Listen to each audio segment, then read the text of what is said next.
Laudetur Jesus Christus. Vatican and World News.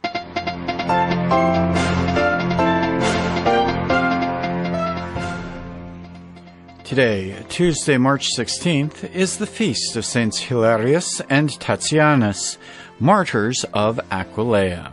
And these are today's headlines. The condition of Myanmar's poor and vulnerable has worsened, according to the United Nations. Aid to the Church in Need condemns crimes against children in Mozambique, and nuns in Vietnam continue their ministry of providing aid and care for those suffering from Hansen's disease. In the Vatican, I'm Christopher Wells. Our top story today, the United Nations is warning that the condition of Myanmar's poor and vulnerable has worsened with a steep hike in the prices of essential commodities because of the current crisis. According to the UN's World Food Program, even before the pandemic, 6 out of 10 households could not afford a nutritious meal. Robin Gomes tells us more. Myanmar has been in turmoil since the February 1st military coup that ousted the elected government and detained its leader Aung San Suu Kyi. Protests and a civil disobedience campaign of strikes against the coup have paralyzed parts of the economy. The WFP said on Tuesday that this has seriously impacted the supply chains and markets, resulting in a steep rise in food and fuel prices. These initial signs are troubling, especially for the most vulnerable who were already living meal to meal, warned WFP Myanmar Country Director Stephen Anderson. Coming on top of the COVID-19 pandemic, if these price trends continue, they will severely undermine the ability of the poorest and most vulnerable to put enough food on the family table. The UN Food Agency noted that the retail price of palm oil has risen 20% since the start of February around the main city of Yangon. In a few townships in the northernmost Kachin state, the price of rice has increased by up to 35%. Across the nation, the cost of fuel has risen 15% since February the 1st, while the average retail price of cooking oil surged by 27%.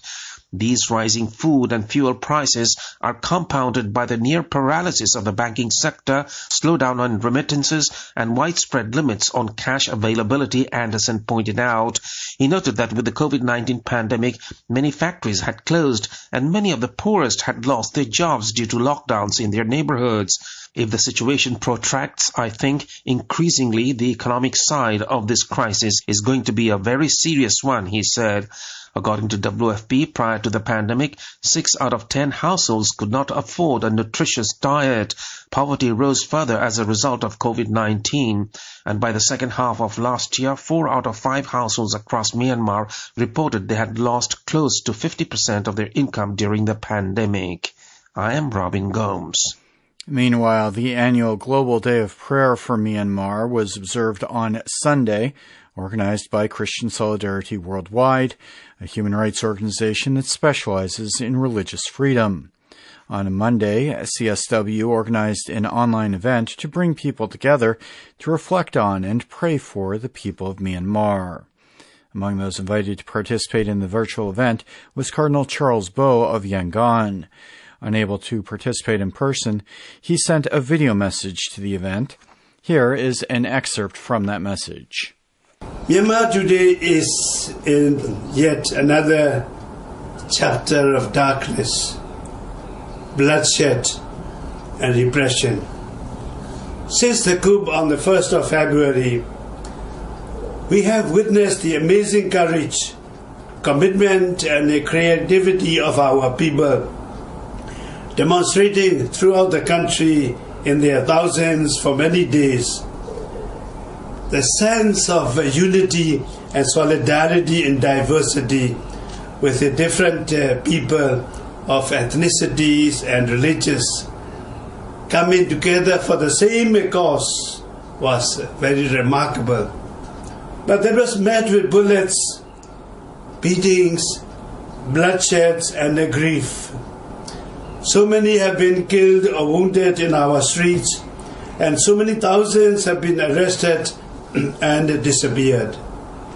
And in our ethnic states, including in places where ceasefire agreements had been signed some years ago, the military is once again attacking civilians, displacing thousands, and exacerbating humanitarian crisis that was already in existence, but now even more severe.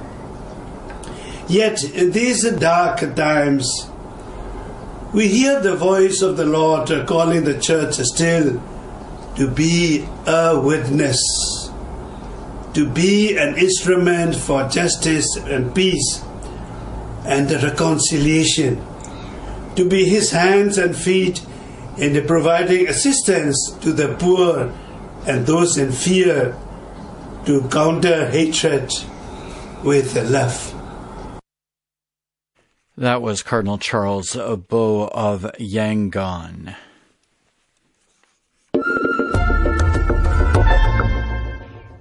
In Africa, a new Save the Children statement reveals shocking crimes perpetrated against children in Mozambique, including the beheading of children as young as 11 in the country's northern Cabo Delgado province. Francesca Merlo has the story. Children as young as 11 are being beheaded in the Mozambique province of Cabo Delgado as conflict continues to displace thousands. The Save the Children statement released on their website notes that the Children's Agency recently spoke to displaced families who reported the horrifying scenes of murder and grief and the loss of loved ones. One mother told the agency she had to watch as her 12-year-old son was killed in this way close to where she was hiding with her other 3 children. Using pseudonyms, Save the Children quotes the mother, Elsa, as recounting, "That night our village was attacked and houses were burned. When it all started, I was at home with my 4 children. We tried to escape to the woods, but they took my eldest son and beheaded him. We couldn't do anything because we would be killed too." Nearly 700,000 people are now displaced inside Mozambique due to an Islamist insurgency that began in 2017 in Cabo Delgado.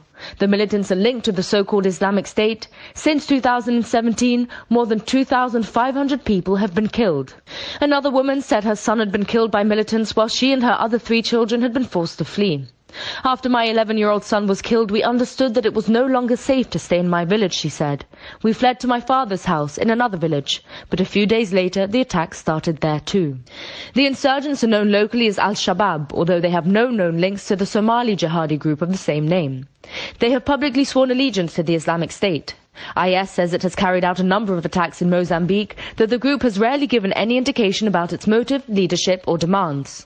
Pope Francis donated $121,000 to support the victims of terrorist attacks in Mozambique's northern province of Cabo Delgado on December 6th. The funds were entitled in response to the Bishop of Pemba, Luis Fernando Lisboa's appeal for assistance to the insurgency victims who were displaced from their homes due to the recent attacks by the Islamist militants. After his Sunday Angelus on the 24th of August, Pope Francis referred to the suffering in Cabo Delgado. The Pope briefly recalled his visit to Mozambique in August 2019, praying for the many people in Cabo Delgado who are suffering due to international terrorism. I'm Francesca Merlo. Elsewhere, the Holy See's representative at the Organization for Security and Cooperation in Europe has emphasized the importance of solidarity, humane economic models, and equitable access to vaccines as indispensable elements in the world's fight against the devastating effects of the ongoing health emergency. Father Benedict Mayaki reports. Speaking on Monday during a meeting of the Organization for Security and Cooperation in Europe, Monsignor Janusz Urbanczyk highlighted the necessity of crafting a more solid ethical framework based on global solidarity and care, as well as ensuring the equitable distribution of vaccines as important means of combating the ongoing COVID-19 pandemic. The COVID-19 pandemic, Monsignor Urbanczyk highlights, is posing a multifaceted threat of simultaneous and interlinked health, economic and social crises that are severely impacting our models of coexistence at the local, regional and international levels. He added that it has not only seriously aggravated already existing emergencies with regards to food, migration and the economy, it has also provided a fertile soil for the dissemination of a climate of isolation and mistrust that has increasingly fractured our societies and even relations among states. He stressed that to emerge from this crisis, there is no other alternative but to recognize our common vulnerability and seek shared solutions for the journey ahead. Speaking further on the means to combat the adverse effects of the COVID-19 pandemic, Monsignor Urbanchik stresses the need to reshape the relationship between individuals and the economy towards a more inclusive, humane model that encourages subsidiarity, supports economic development at the local level, and invests in education and infrastructure benefiting local communities. Concluding, the Monsignor reiterated the Holy See's conviction that the OSCE region will only grow stronger when all of us take joint action in the face of global threats. I'm Father Benedict Mayaki. A group of religious sisters in Vietnam are adapting their mission to people with Hansen's disease, also known as leprosy, in order to help meet their needs. They have refused to give up helping sufferers of the disease, despite the closure of a leprosy hospital, to make way for a seaside resort. Devin Watkins has the story. The Daughters of Our Lady of the Visitation are persisting in their mission of ministering to sufferers of Hansen's disease in Vietnam's coastal city of Da Nang. Their ministry began in 1980 when a road was cleared to a leprosarium which had been founded in 1968. The Happy Haven institution was abandoned in 1974 when its founders left the country. Its residents suffered the same fate and were left to fend for themselves. They survived by growing crops, catching fish, and collecting fruit and vegetables from the surrounding forest. That's when the Daughters of the Visitation stepped in. They pretended to be ordinary people and brought Happy Haven residents whatever clothes and food they could find, and administered Holy Communion to the 100-odd Catholics who lived there. They had to hide their religious identity because the government had banned priests from offering pastoral care in the leprosarium. Fast forward 30 years to 2012, and those people suffering from Hansen's disease were forced to leave the hillside institution. Authorities in Da Nang announced plans to build a $130 million resort on that exact spot. But ground has yet to be broken on the resort project due to compensation disputes between investors and those who live in the surrounding area. After all these years, the Daughters of the Visitation have continued to minister to the former residents. However, the nuns lost contact with many of them when they were dispersed in various areas. Sister Mary Nguyen Thi Loy, head of the Order's convent at Da Nang, says it has been difficult to track them down, mainly because many are illiterate and lack mobile phones. She said they now work with 23 families with 100 Hansen's disease sufferers. They seek to provide money, food, clothes, medicine, and scholarships to those who live near their convents. We try to console them, said Sister Loy, in order to reduce their physical and mental sufferings, because they are our brothers and sisters. So, despite the closure of the Happy Haven Leprosarium, the Daughters of the Visitation have adapted their mission and still seek to offer spiritual support and consolation to any Hansen's disease sufferers they can find. I'm Devin Watkins. And briefly in Vatican news, Pope Francis recently appointed a new secretary of the Vatican's Pontifical Biblical Commission. Spanish biblical scholar Sister Nuria Calduk-Benages is the first woman to be named to the post. She is one of a number of women Pope Francis has recently appointed to top Vatican positions. We have an interview with Sister on our website at vaticannews.va.